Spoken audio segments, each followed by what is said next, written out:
La vie privée d'un tribun, Parnell, un film américain de 1937 de John Stahl, scénariste Berman et Van Druten, avec dans la distribution des rôles Clark Gable, Myrna Loy, Edna May Oliver, Edmund Gwynne, Alan Marshall et Donald Crisp. Le sujet. Clark Gable, c'est-à-dire Charles Parnell, surnommé le roi sans couronne de l'Irlande, vient de rentrer d'une tournée aux États-Unis prévue pour recueillir des fonds destinés aux pauvres de son pays.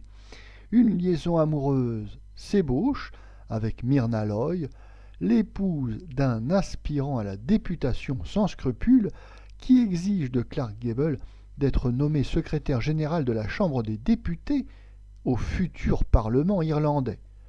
Notre avis. Le film biographique constitue un sous-genre populaire à Hollywood et tout y passe, les hommes politiques, les grands sportifs, les scientifiques célèbres, etc., etc. Alors qu'en France, ce sous-genre n'existe quasiment pas. Notons simplement, par exemple, la biographie de Pasteur en 1935, réalisée par Sacha Guitry.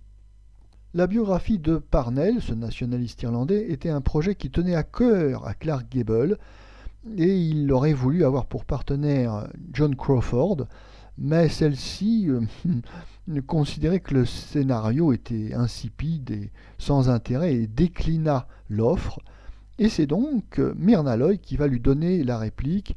Les deux acteurs se connaissent bien, ils tourneront 8 films en tout, et là c'est le cinquième film où ils collaborent. Et il faut dire que le tandem marche bien entre les deux acteurs. Et il y a une véritable complicité à l'écran. Alors ce film bénéficie d'un gros budget, surtout compte tenu des circonstances économiques dans l'industrie du cinéma en 1937. Les décors sont de qualité, soignés, de même que les costumes. Et le film a bénéficié d'une grosse campagne de publicité. Oui, ce film est important pour la MGM lors de sa sortie en 1937.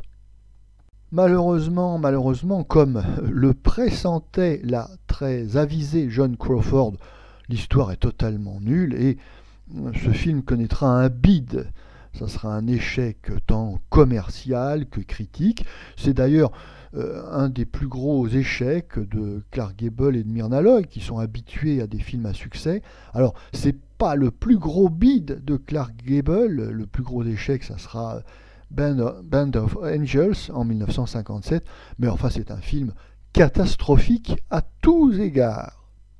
Ce film est lent, lourd et ennuyeux.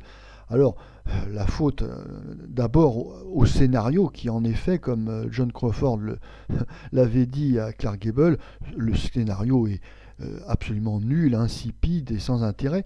Et cela d'autant plus que le côté un petit peu piquant de l'histoire, eh bien c'est ce scandale sexuel, cet adultère qui va ruiner la carrière de l'homme politique Parnell. Et malheureusement, cet aspect un petit peu croustillant, un petit peu piquant de l'histoire est totalement occulté par la MGM. On fait dans la sobriété, dans l'absence d'allusion explicite à ce scandale sexuel.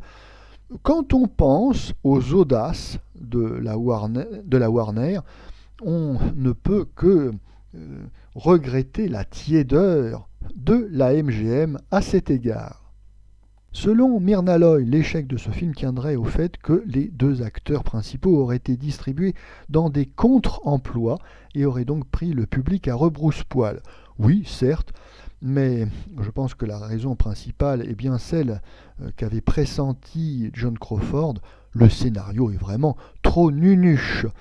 Alors, cet échec va hanter longtemps Clark Gable, qui refusera de jouer des rôles en costume dans des films historiques, avant, bien sûr, qu'il se ravise pour interpréter Red Butler dans Autant en emporte le vent.